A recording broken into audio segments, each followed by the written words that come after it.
Hello, Math 2 students. This short video is just a quick review of the vertical motion problems that you'll be tested on this week.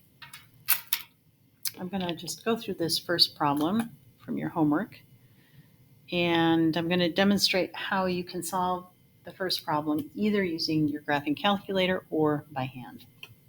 So whatever you need to practice, this demonstrates both methods. So you can keep your graphing calculator handy in order to do the same on your own. Okay, so the first problem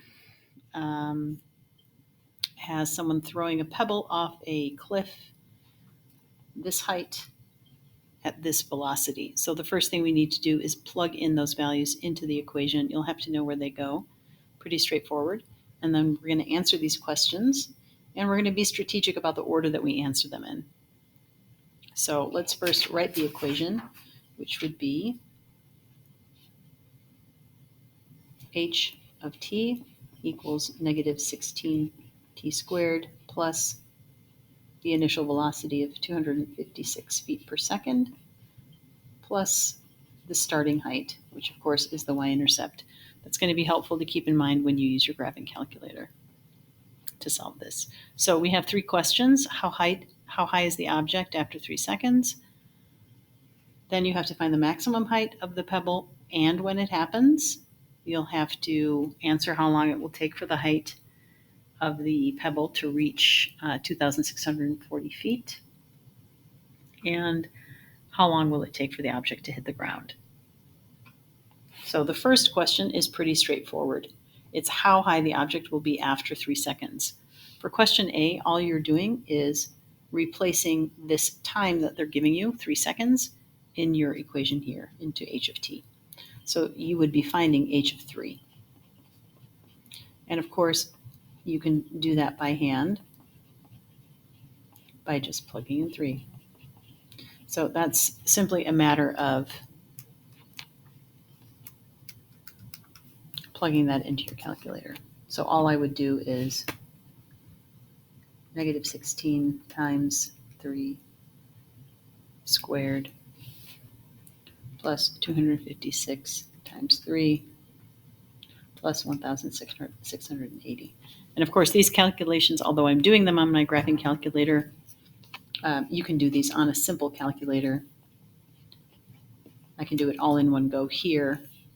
But with a simple one, you'd probably have to do negative 16 times 9, which is negative 144, plus 256 times 3, 768, and then simply add them. And of course, you would get the same thing, hopefully.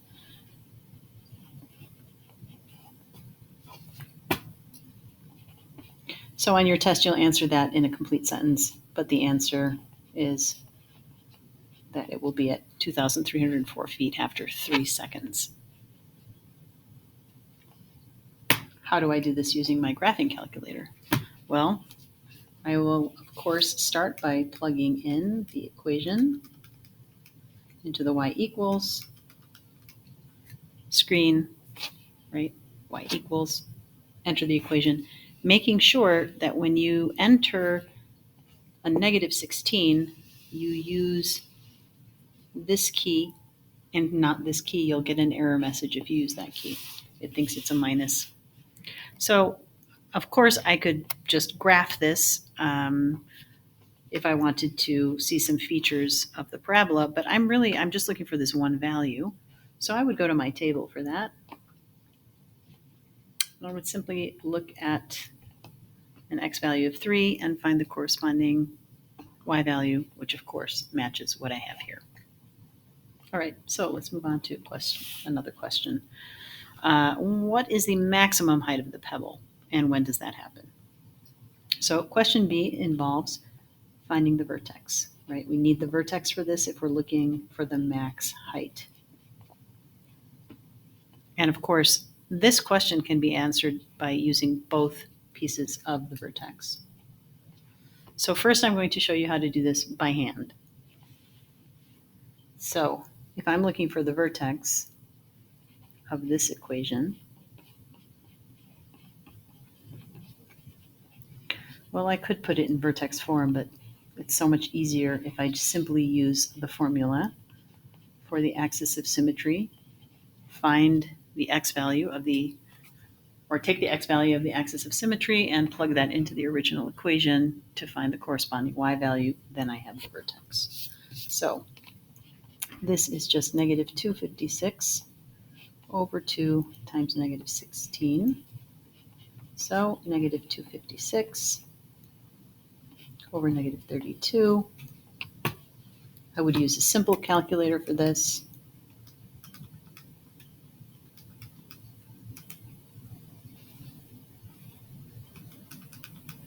Make sure to do the right calculation. I'm doing negative 256 over negative 32, which is 8. So I know that the max height occurs after 8 seconds. So I have one answer there. And then all I'm looking for now is the height when the time is 8 seconds. So I'm simply replacing 8 here, finding h of 8. And again, I don't need a graphing calculator to do these calculations. I would simply be finding negative 16 times 64. So negative 16 times 64, negative 1024 plus 256 times 8, 2048 plus 1680 minus 1024, 2704. So this is, of course, the answer to this question. What's the maximum height? Maximum height is 2,704 feet. When does this happen? After 8 seconds or at 8 seconds. How would I do this same problem using my graphing calculator? Well, again, I'm simply looking for the vertex, but the fun part of this is looking at the graph of this and using the calculator to find that for you. So, of course, the first thing I do is I look at the graph. And I know that this has a super high y-intercept. I can only see one of the x-intercepts, which is not, not what I need to answer this problem. But so I need to get an idea of where this is. So I'm just going to start out by zooming out. You don't have to start this way, but I just like to get a sense of where it is. So I can see that I need to go to about, if I arrow over, I can tell that my x-intercept on the right is somewhere around 21. And I know from the y-intercept, I need a very high y value to see the shape of the parabola. I'd like to be able to see that when I'm telling the calculator to find a maximum value. So I'm going to go back to my window setting. I don't need a lot of x values there, but I am going to go to about 25, maybe change my scale to 5s or 10s. It really doesn't matter. I just don't want that thick axis. If you leave it at 1s, it's going to graph. You're going to see a super, super thick x-axis because it's graphing all those increments or marking all those increments. For this, I'm going to say my y minimum is negative 10. I don't really need to see much below there, but I'm going to go up to 2,000 for my maximum y values because of this high y-intercept. I might need to go higher, but we'll just see, and I'll go by hundreds. So already I'm getting a better picture, but I don't see the top. Let's just make this 3,000.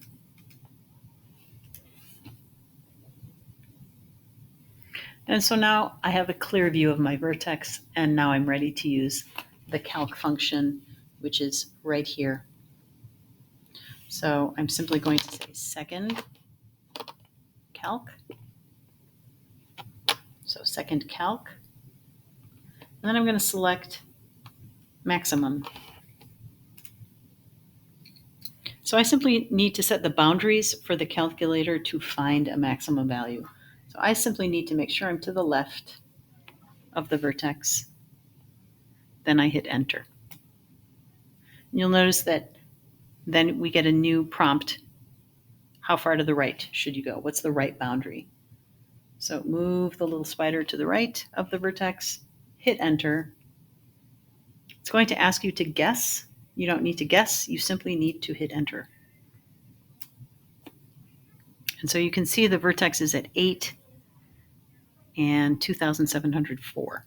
So this value, although it looks like it's not exactly at 8, it is exactly at 8. This is simply a little kind of a weak part of this graphing calculator. It's doing so many calculations, it's trying to be super accurate, but I think this is just a programming issue because, first of all, we already know it's exactly at 8, right? So you're also learning how to interpret some of these answers that you get on your graphing calculator. So you can see we get the same answer as by hand. All right, so we have 2 more questions to answer here. How long does it take for the object to reach a height of 2,640 feet? And how long does it take for the object to hit the ground? So in order to answer question C, I'm going to have to replace h of t with 2,640 and solve that problem, solve that equation. Before I do that, I'm going to answer question D because I don't need to change anything. I'm simply going to use the original equation. Question D is asking me to find how long it will take for the height to reach 0. Right? When it hits the ground, that's a height of 0. So what I'm going to do is replace h of t with 0. Again, I'm answering question D first. So h of t, I'm going to replace with 0.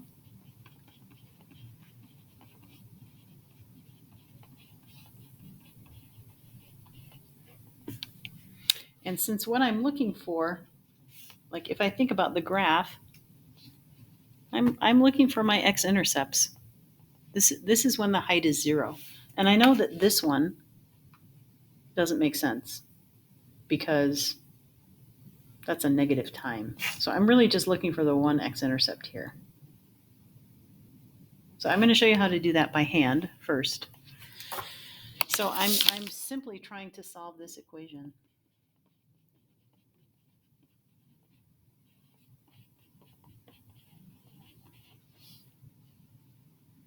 And of course, the first thing I would do is I would try to reduce these numbers because they're huge. And what I'm hoping for is that they're all divisible by 16. So I'll just check that. So 256 is divisible by 16. That's great news. 1,680 is also divisible by 16. So I'm just going to go ahead and divide both of those, or all 3 of them, right? And I'm going to divide all by a negative 16. So that will give me t squared minus 16t minus 105 equals 0. So if you are feeling adventurous and you think you can factor that and you have the use of a calculator, this is factorable. But if that seems like, maybe if you're under time pressure, you maybe don't want to factor, and you can simply use the quadratic formula, or you could complete the square. Both of those methods can be used here. And completing the square actually works out pretty nicely because you won't get any weird fractions, I don't think. Maybe you do. Well, we'll see. Maybe I'll just go straight to quadratic formula. So it's t. You can use x negative b plus or minus the square root of b squared minus 4ac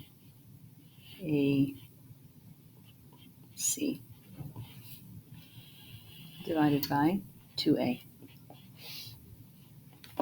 And again, we don't need to worry about these big numbers because we have the use of a calculator. So I end up with 16 plus or minus the square root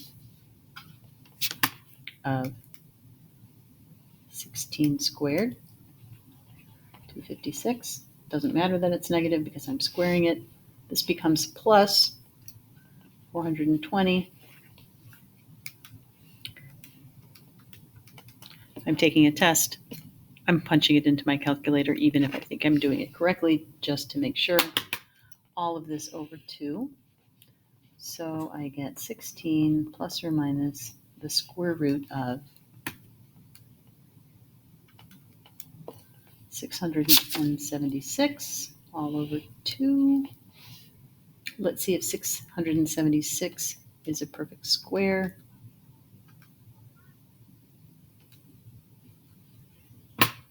It is, so I end up with 16 plus or minus 26 over 2.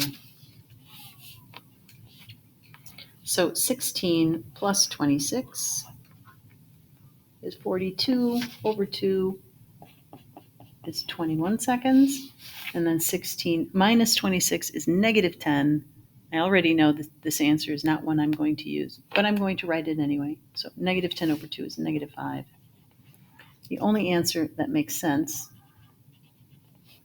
is the positive one. This is an extraneous solution. You did the problem correctly, but the answer doesn't make sense in this context.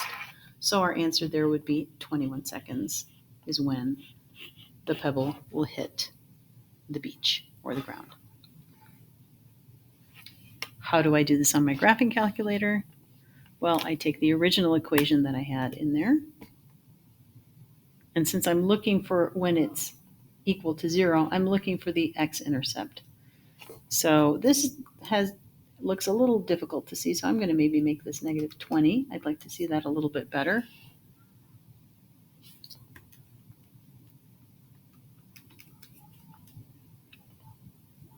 Or negative 100, doesn't matter. Anyway, I'm looking for this x-intercept here. And you can see there's my negative 5 x-intercept from here. But let's just go ahead and ask the calculator to do this for us. So I'm looking for a 0 for when the y value is 0. And again, it's asking me these same questions. How far to the left? Well, I am to the left of it, but the closer I am, the easier it is for the calculator in terms of computing. So I'm to the left of that, then I've got to go to the right of it. Now you can't see the little spider, but if you watch this number, you can tell that it's to the right, right? So it's searching in that area. You can see that there's a 0 between those two little lines. You simply hit enter a third time, and there you go. You get an x value of 21 when y is 0, which is exactly what we found by hand. Now, the last question that we're going to look at is actually question C. How long does it take for the object to reach a height of 2,640 feet? So I'm going to take this equation and replace the height with 2,640 feet. And then I'm solving that. So 2,640 equals negative 16t squared plus 256t plus 1680. So I'm creating a new, right, if I were to graph this, I'm actually graphing a different parabola. But let's just solve this. So negative 16t squared plus 256t. And what I'm going to do, of course, is subtract 2,640 from both sides. So 1,600, let me get out of that window. 1,680 minus 2,640 is negative 960. Okay, so now I have this equation to solve. And again, if I'm solving by hand, I'm going to try to reduce these numbers so that they're manageable. So I want to make sure that this is divisible by 16. And of course it is. This is the very nice problem. So I divide by this. 256 divided by 16 was 16. So minus 16t plus 60.